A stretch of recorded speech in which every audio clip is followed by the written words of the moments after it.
Hey everybody, welcome back to another episode of Flea Market Finds. And what I've got today is the stuff that I picked at the tractor show and swap meet down in Connecticut from July 19th of this year. And got quite a few machinist tools and other tools and probably a couple other oddities. So let's reposition the camera and dive right in. Alright, so the first buy of the day was 4 items, 3 of which are right here. The 4th item I just temporarily misplaced, but I remember it was just a small Machinist parallel clamp, one of those straight jaw parallel clamps, no name on it. I got that for, well, I got this pile for 20. I figured the clamp was $5, and then these 2 offset wrenches were $5 a piece. This one is a New Britain, and it's 3/4 inch on one side and 11/16 on the other side. And then this one is a Bonnie, an old Bonnie, and it's 3/4 inch on one side and 5/8 on the other. I wouldn't have bothered with these wrenches except they were offset, and I know that that guy's very reasonable, so I bought from him before. So like I said, I got the 2 wrenches, a parallel clamp, and this item for 20. I figured this was worth at least $10. I got kind of excited about it, and then come to find out it's just not that great a knife, unfortunately. What I thought was cool about it was that it's got the original box. So this is a Maxam, M-A-X-A-M knife. So you knife guys probably know that what I bought here is not a very great knife, but I just thought it was cool because it's got the original box, it's got the original leather pouch, which seems like it's in pretty decent shape, and then it's just kind of a funky looking knife.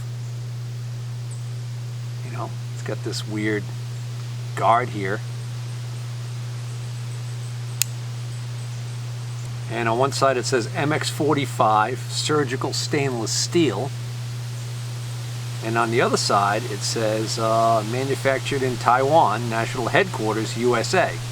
So this is a cheap Taiwan made knife that is imported, and honestly when I looked at it quick I probably just saw USA at the bottom and bought it,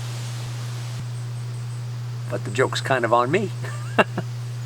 So I think I looked this up and it's only worth like $20 on eBay with the holster. I don't think the box is going to add that much value to it, so in reality, you know, I'm going to have to sell it online just to make any money probably. Guy didn't really have any machinist stuff, but he had a whole bunch of these annular cutters, and they were all identical. They were all the same exact size. So an annular cutter, let's take one off here and show you. This is what would be called an annular cutter, and they're marked T-3830A. But I told the guy I'd be interested in taking a chance on buying like 10 of them for $1 a piece, but he really didn't want to go that low. So what we settled on was I got these 5 for $8. So I'm into these for a little under $2 a piece. Then another guy had these interesting little, almost like jeweler style hand vices. I've kind of cooled off on buying the small hand vices. I used to buy a lot of these, but I have so many of them now. I've got so many of the common ones with the wooden handles, unless it's something interesting like these, I don't bother. So I got the 2 of these for $15, which is a pretty good deal. And he did have some other stuff that made me think it may have been a jeweler who had these. So the interesting part about the design on these is that they've got these little almost like rings around them that allow you to, see, they're spring loaded. But once you get an item in there, in the jaws, just slide this down and it kind of locks them. So this one's just marked BB on it, which that may have been stamped with the initials of the owner. Might not have anything to do with the maker's name. And then this other one here is marked with a name. It looks like Iduko Runt and Marty. And then there's something up here. So in case you guys want to get a look at the name of this thing. So, gotta be foreign, right? But anyways, that was a good deal. $7.50 a piece. Also for $15 I got a couple of these vice grip style welding clamps. I got the small one for $5, Nice small size, genuine vice grip. And then I got this big one for 10. This is a really good deal for 10 bucks. Genuine vice grip. What I thought was funny was I didn't even notice until after I bought it that there was somebody had a tag on here for 50 bucks. I don't think it was the vendor that I bought it from who put this on here. These are a model 18R, in case anybody's wondering, so I believe that means 18 inch. Then here's another item I don't buy too many of because I have so many of them in stock right now. But it's a genuine palm grin. It says so right here, but it's got some damage down in there from, you know, years of it being used on a drill press where somebody was drilling through stuff and hitting the frame. So it's not frozen, which is good. But I got this for 5 bucks. So 5 bucks for a genuine palm grin vise, even in this conditions, that's okay. Also for 5 bucks, I got this as is Starrett depth micrometer. So it's a 0 to 3 inch. All 3 rods are in there, but it's got some surface rust on it, some pitting. But yeah, I think this one is seized up. Oddly enough, the ratchet thimble still works. Let's see if we can take out the rod, if the rod's stuck in there too. Oh yeah, that rod's seized in there. So I'll probably just offer that as is, exactly like that. Either that or I'll see if I have one that's missing any rods and just use a rod out of this to complete the set. Or if it's got a broken ratchet thimble. Then I scored this really nice Greenfield number 7 tap and die tap wrench. It's a genuine Greenfield, and it's got that nice hard facing finish on it. And they had a price tag on it. I didn't even look at the price tag. I just expected it to be too much. And I asked the guy how much for the tap wrench, and he said 4 bucks. So I immediately bought it, and then I realized he actually had a tag on it for $4, if you can believe that. As if like 5 would be too much for this. This is a beautiful tap wrench. It's not seized up or anything. Then another guy had, I don't remember if it was the guy who sold me the tap wrench, or it might have been another vendor. He had just some stuff that was marked free laying there, and amongst them was this this size E made in Japan snap gauge. So this is for measuring down on a bore. You would put this down in the bore, you tilt it, and then you lock it, you pull it out, and then you put an outside micrometer across here and transfer the measurement to get a bore measurement. I don't know if you hear that noise, but that's actually, I'm right out here near my wife's hummingbird feeders, and they are territorial and they fight with each other. So it's that loud squeaking is actually these tiny hummingbirds. Anyways, also in his free pile he had this. He probably didn't even know what it was. I recognized it because I've gotten these in the past. This is a little counter bore, like a chamfering tool. And I've been told, when I had these previously on the channel, I've been told by commenters that these were used primarily in the aircraft industry. I believe they're for countersinking holes for flush-mounted fasteners on aircraft, outside of aircraft fuselage. I got this for 2 bucks. I'm sure that guy I bought it from had no idea what this was, and there was a time when I didn't know what this was, but I've now since figured out what these are. This is actually a dressing tool, a wheeled dressing tool for do-more tool post grinders. So the way this works is, what's missing from here is the little diamond nub that the wheel would run across and actually be dressed by, right? And what you did with this was you actually mounted something between centers on your lathe, and you would clamp this to the round part on the lathe, and then you'd run your tool post grinder wheel across it to dress it. Then you take this off, and now you're ready to grind that item you've got mounted.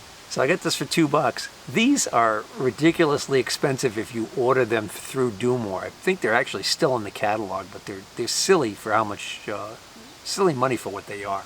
You can imagine you don't find these that often, but wouldn't you know it, you're going to see it a little later on. I'm going to show you a second one that I found at the same show from a different vendor. The guy who gave me the free items, he had this tin sitting there with this stuff in it, random stuff in it. I happened to spot this little tap wrench, and thought it was a nice little tap wrench. It's a number 1 by the Standard Tool Company. It's got actually a neat little logo right there. Kind of hard to see, but it's a tiny little shield. It says Standard Tool. So I thought that was a nice little tap wrench. So I asked him how much for the tap wrench, and he says, how about, he just really wanted to get rid of stuff. He said, how about you give me $4 for the whole tin with everything in it. And I actually ended up giving him $5 because I didn't want him to have to break a larger bill. So for $5 I got this neat little tap wrench, and the rest of the stuff that's in here, which this is one of these tri-corner deburring tools that's got some goop on it on the handle. See, we got it's a genuine Starrett inside caliper. It's a Garlock something company, Garlock Trucking Company, no, Packing Company, the Garlock Packing Company of Palmyra, New York. Asbestos rubber metal fibrous, standard packing of the world. But it's a Starrett scale that's been done up with this advertising for this company. Check out the neat little logo on that thing. That's kind of cool. I didn't even know that was in there.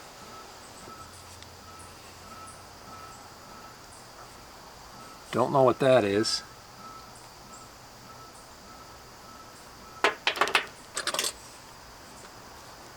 Well, this is part of a, oh, okay, all right, so this is a knurling tool, a lathe tool for carbide inserts.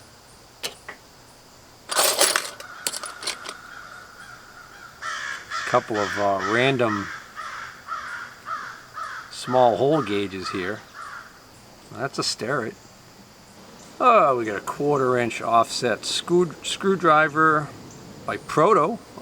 That's a Proto tool of Los Angeles. It's another neat little find in here. And then, let's see, we got a scriber. Really wish I had my glasses on. And a whole bunch of just random punches. Many of these probably are Starrett. Or another vendor had a whole bunch of chemicals, various chemicals and tubes of sealant and like gasket sealer and adhesive and everything. And I checked 1 or 2 of the sealant ones, and they were junk. They were hard as a rock from age. So I pointed that out to him, and he says, just set them aside. He said, I guess I'll have to go through that and throw out what's junk. But what I did find that was good in a tube was this is Loctite LB8801 silicone lubricant. So this isn't a sealant. This is lubricant. So I did open it up and look, and it's still sealed. But I have no reason to believe that this is solidified because it's silicone lubricant. It's interesting to me that they actually show one of the applications would be to put it on the threads of a bolt. So I got all these chemicals for $1 a piece. So I got that, and then 4 cans of this citrus base SF7070 Loctite brand, what is it? Cleaner and degreaser. So it says mild citrus scent. So this is one of these probably orange citrus base degreasers. These actually work pretty decent. I mean, for $1 a piece. I checked one. I said, you mind if I just check to see if they spray? I checked one to see if it sprayed. It sprayed fine. So I grabbed 4 of them. I bought these other items from another vendor. I actually didn't even care about the indicator. Oddly enough, he probably thought the indicator was where the value was, and I just felt the value was in the genuine Starrett mag base here. So I got this for $10. It's the old Model 657. Lots of times these will be locked up and they need to be disassembled to cleaned, and can be kind of a pain in the butt, but this one works fine. And I got this Starrett hole gauge set incomplete. It's actually only missing one. That's if these are all genuine Starretts that are in here. I haven't checked them yet, but no big deal. Oh, I see where this had duct tape on it at some point. That's where that sealant came from. That's where that goop on the handle of the other thing came from. I must have them stored next to each other there in the car. And then also from that gentleman, I got these two items right here. This I got for $5. This is a as-is brown and sharp dial indicator. So the reason why I got this so cheap is because it does seem to, right now it seems to be working perfectly fine, but every once in a while it will hang. And you know, there's no case and it's just kind of old looking. This is actually working better now than it was when I picked it up. And this is a .0005, so this is a half thou per division indicator. You can see the face is looking a little bit old. Like mine, I guess, I don't know. My face is starting to look a little bit old. The last item I got from him was one of these little mini 0 to 1/2 inch, almost like novelty micrometers. Starrett makes one of these, and it's like the only one I've ever seen that actually looks like it's good enough to use for actual measurement. The rest of these are usually very very rudimentary, and they almost seem more like they're made for, oftentimes they'll have like a company name on them in their advertising pieces. This might be a Starrett. This has got this orange paint on it, so you can't see what it says, but I just noticed this is it says, oh, so this may have been the buy of the day, because this is actually a Starrett number 576 0 to 1/2 inch micrometer, but this particular one has a rounded anvil. It's got a convex shaped anvil, which makes it a rarer version. And so these actually trade pretty decent on eBay. So we'll have to try and use some paint thinner and see if we can't just get all that paint off of there. So real happy with that for $2. And I was walking around and I found guy had this hexagonal brooch, just one brooch. It says 11/16 pilot, so that would be the size of the hole, the round hole you drill to start it. And it's a Dumont, so it's a good brand. Hex brooch, $5. There was a couple of ladies there that were cleaning out a estate and just had a bunch of stuff thrown on blankets, and they were like, just make offers on anything. And I spotted this another one of these safety wire tie pliers. You put your safety wire through the hole on a nut and bolt, clamp this on there. There's a way to release it, clamp it on, and then you just push and it'll spin. So I think the last set of these I had, I got $20 for. And I got them to throw in, so I got that for $5 with this manual. As luck would have it, they didn't have a lot of manuals sitting there, but the one that they had sitting there was this one, which is a Haynes Dodge Pickups Repair Manual for '94 through 2001. So this will cover my second gen Dodge, my 97, and it also says it's for 2-wheel and 4-wheel drive, V6, V8, and V10 gasoline engines, and more importantly, my Cummins turbo diesel. And since it's good up to 2001, it must cover 12 valve and 24 valve. Whoever owned this book took the time to do some research and put together this little booklet of stuff that they probably got off the internet. Things, it looks like they got a lot of this off of this dieselgiant.com website. It says Dodge Diesel Maintenance Tips, Parts, and Do-It-Yourself DVDs. So transmission tips, it tells you make sure you change your fluid. Recommend heavy towing every 10,000 miles, changing the fluid. And then it talks about adjusting the bands. Then it talks about the throttle position sensor, adjusting and cleaning. Pitman arm removal and replacement. Well, that's pretty much all that's in there. I was actually hoping there was going to be more tips on fuel injection pump and boost and stuff like that. Oh well. Here's that other doohickey that I told you I picked up, but reviewing my notes, I'm not sure where I got this. I think I paid $5 for it though, but there's the two of them side by side. And yeah, they're both missing the diamond nubs, but I have extra ones, so that's okay. I got this pile of stuff from a guy who knows I buy Machinist tools for $70. I believe 15 of it is for this Brown and Sharp adjustable parallel set. So this is the 673-10. This is a 4-piece adjustable parallel set. It's in great shape. Brown and Sharp. So just like with the Starretts, I should probably check and make sure they're all Brown and Sharp. Sometimes somebody swaps one out. Nope, these are all Brown and Sharp. So that gets us down to 55. $5. I got this little honey right here. This is a Pratt & Whitney 1/2 inch. This is like a gauge block, but it's a base. It goes in one of those gauge block sets that has the square gauge blocks with the hole in the middle, and the idea is those came with these rods that you would put in this hole, and then you would stack the gauge blocks up, and then you would have like scriber tips and stuff like that that would sit on top of it, so you can make a very precise stack of blocks to give you a very precise height for use on the surface plate. And sometimes you find these have gone missing, so I figured what the heck, I threw that into the pile. Figure I'm into that for $5 though. So that leaves $50 for what remains here, which 20 of that is this old Interrapid.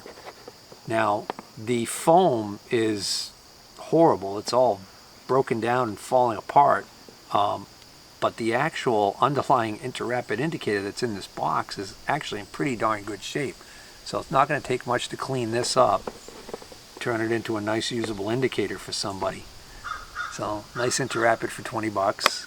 That leaves 30 for these two items, which this is a nice precision ground little angle plate that somebody made, and that was even in, I remember now, this was all in a Machinist toolbox, and he let me cull through the box and pull out what I wanted to buy. So I got that, and it was in this little bag to protect it. And then last was this Mitutoyo caliper. This is a 505-672 Mitutoyo, and it's a dial caliber, but it actually appears to be new old stock. It's still all sealed. It's beautiful. It's got the anti-corrosive paper in there. I mean, I'm not even going to take this out. Matter of fact, it's still sealed. It's still sealed. Hermetically sealed. And the paperwork and everything. So, gotta love that. So maybe 20 for this and 10 for the angle plate, but whatever. Alright, just got a couple more items to show you before we call this a wrap. Oh, so the gentleman who gave me that tin with all the punches and stuff in it and a little tiny tap wrench for $5, and he gave me some other stuff for free. He had this on the tailgate of his truck. This nice big 6-sheave pulley. And I'm thinking to myself, geez, I really don't have an idea of what I could use this for right now. But I was just thinking, boy, it's a really nice cast pulley. Seems like it's in great shape. Might even be off of Bridgeport, an old one. I don't know. He told me I could have it for $2. I couldn't turn it down. You know, if you need one, that's a hell of a deal. I don't know. I do have an old drill press that I bought a while ago that I said I was going to restore and never get around to. And one of the things that was wrong with it was it had a brake piece broken off of the cast pulley. You know, what are the odds that this would be the pulley for it, huh? I don't know. But then what really blew my mind was we were looking at this thing he had on the bed of his truck. And I was like, oh yeah. And he says, hey, if you want it, you can have it. So I wouldn't have normally paid for this because they're a pain in the butt to ship. But what this is an Enco brand Endmill sharpener. And this is the original box. You can actually see. Enco. So let's get this out so you can see what this looks like. Oh, I actually forgot about this vise I put in here just to carry it home. I also scored this vise for 10 bucks, and it's a Craftsman tilting vise. So kind of neat. It's got some flash rust on it, but otherwise it's in pretty decent shape. Still has a lot of the original gold paint on it, which is kind of cool. Oh, I had something else stored in here that I forgot I bought, but let's get this stuff out. So what's in here is, this is the main unit, and then it comes with this arm that goes in here. Okay.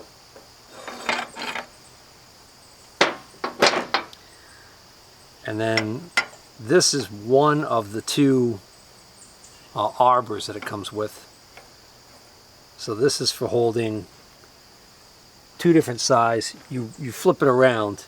Let's see, it's got a small hole on one end, a larger hole on the other end. So that gives you two size shanks of end mills you can hold in this. And then inside this here is the other one that also has two different size holes at the end. So between the two of them, you can hold 4 different size end mills for sharpening. And it does have some paperwork with it.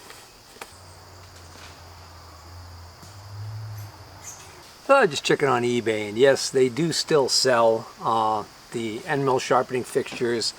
Can't find an Enco one that is sold, but did find the Phase 2 one that sold for like 60 bucks used. So I would say the Enco and the Phase 2 are probably, you know, on par with each other quality wise. The Uesa sells for more. That's the Japanese one. But anyway, that's kind of good. So let me show you this. Oh, actually, like I said, I did forget about this. This is something I actually bought. I was walking back to my car and spotted this at a spot, and I think I ended up getting this for like 10 bucks for what's here. Not even sure exactly what I have. And then I brought it over to one of the guys I know who was there, and he was able to tell me a little bit about it. But this is for reloading shotgun shells. So this would go into a press for reloading shotgun shells, and then there's a bunch of pieces here that appear to maybe go with it. So I don't even know if this is complete. This will be a good eBay item, is what he said, because it's from this company, H-E-R-T-E-R-S,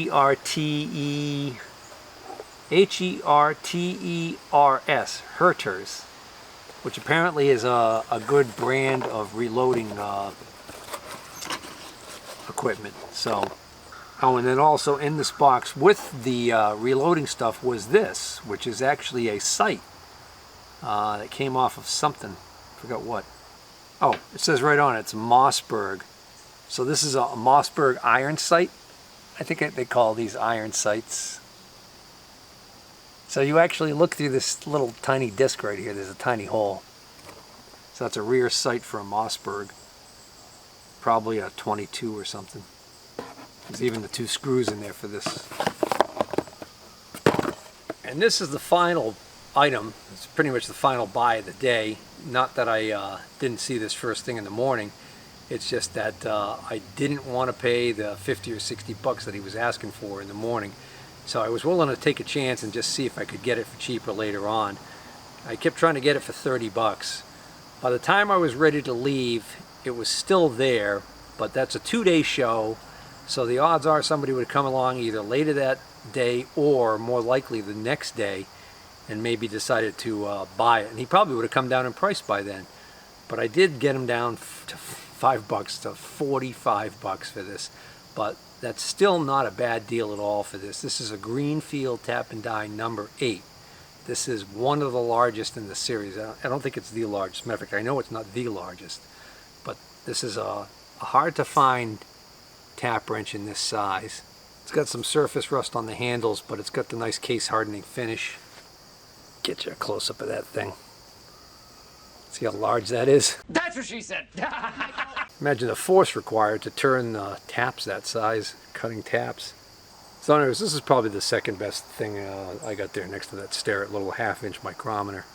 Alright guys, that's going to bring this episode to a wrap. If you enjoyed the episode, please hit the like button. If you're not already subscribed, please consider subscribing. Until next time, take care.